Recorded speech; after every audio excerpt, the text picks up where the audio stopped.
Hi everybody, my name is Stephanie Magrinas, and today I'm going to be discussing the military campaigns of Julius Caesar. To give you a little layout of my presentation, I'll give you some background on Caesar as a person and as a ruler. And then we'll go into the civil wars that took place during his reign. And then we'll talk about the Gallic War that occurred in what is now modern-day France.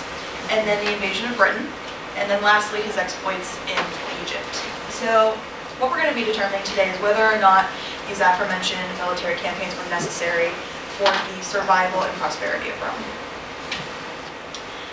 Of Julius Caesar, William Shakespeare said, "This was the noblest Roman of them all." Now, if Julius Caesar had been alive when Shakespeare wrote Julius Caesar, I think he would have enjoyed that very much. Gaius Julius Caesar was born approximately 100 BCE to the Julian family, which was a patrician family that had a lot of political power. After the defeat of his uncle Gaius Marius, who was the consul of the Roman Republic, which this defeat occurred after a series of civil wars that occurred while Gaius Marius was in power, Caesar was forced to flee Rome. Carolyn Hammond explains that Caesar began adult life as a citizen with military service, remained a patrician, and climbed the more conventional career ladder of magistracies: quaestor, aedile, praetor, propraetor, consul, and proconsul. Caesar's cunning and ambition can be seen from the very beginning of his career, beginning with his reclamation of power after the defeat of his uncle and the rise of Lucius Cornelius Sulla. Philip Goldfarb Sturt informs, after Sulla's death in 78 BCE, Pompey and Crassus became dominant in Rome, dividing Sulla's factions between them in the 60s. During this period, Caesar returned to Rome and ushered in a resurgence of the Marians. Pompey, Crassus, and Caesar partitioned Rome between their parties in the first triumvirate of 61 BCE.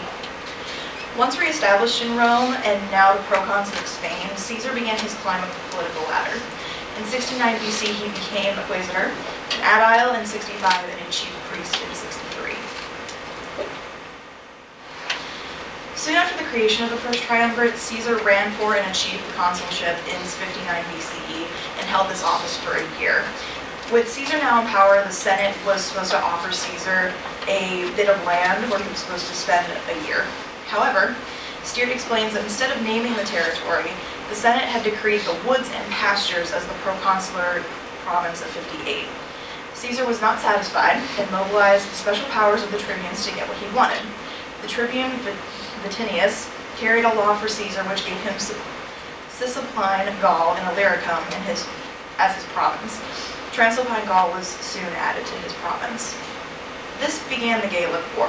While in Gaul, Caesar began a campaign against the Gallic and German people, breaching the frontiers of the Rhine and the English Channel. James Grout explains that the same year Caesar became proconsul, the Helvetii, a Celtic tribe living in present-day Switzerland, attempted to migrate through the area and settle in Gaul proper. The migration was unforeseen, but it did provide Caesar with the opportunity for an advantageous war. So Caesar would not allow the Helvetii to enter Gaul and destroyed almost half of their numbers. Several other tribes attempted to make inroads into provincial Gaul, and though Caesar was able to defeat them all, he did use it as justification to conquer Gaul as a whole.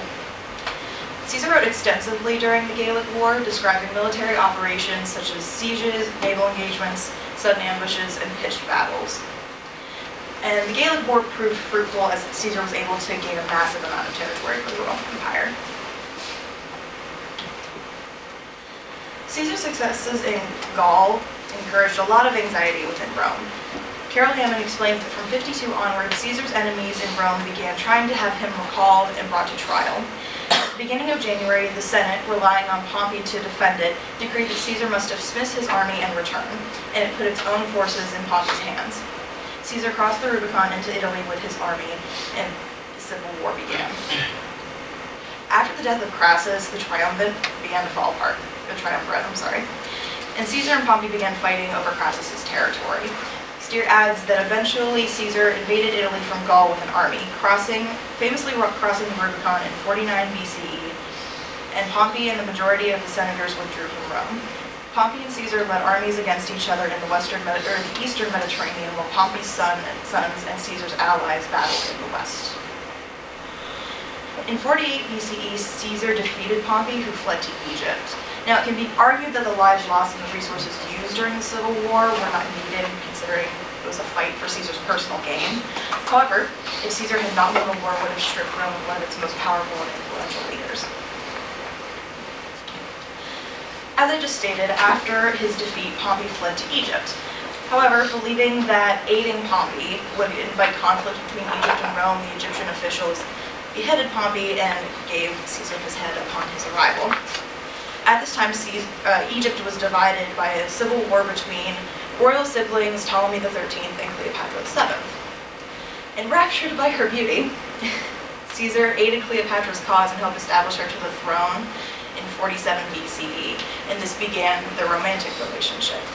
Caesar's relationship with Cleopatra proved to be inconvenient for Rome since he was kind of tied up for a few months while the civil war was continuing in Rome.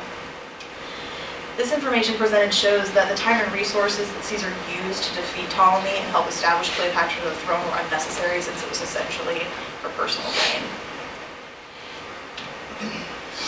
During his career, Caesar also attempted a major feat, which was the invasion of Britain in 55 and 54 BCE. David Braun explains to wage war in Britain was to achieve a major first in Rome, wherein firsts were becoming ever more exotic and ever more valued as the Roman Empire was extended beyond the lands of the Mediterranean. So a successful conquest in Britain would mean that Caesar could surpass the campaigns of Pompey in the distant east and open up a new world for Rome and for science. Braun also explains that though Caesar's invasion was successful, the efforts were not met with equal reward. Britain was backwards and largely humdrum, at best another source of rough slaves.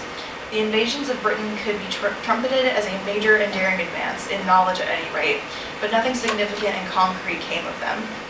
However, though the time and resources that were used during the invasion of Britain were not met with a bountiful reward, the campaigns did gain the Roman Empire access to Britain and expanded their territory.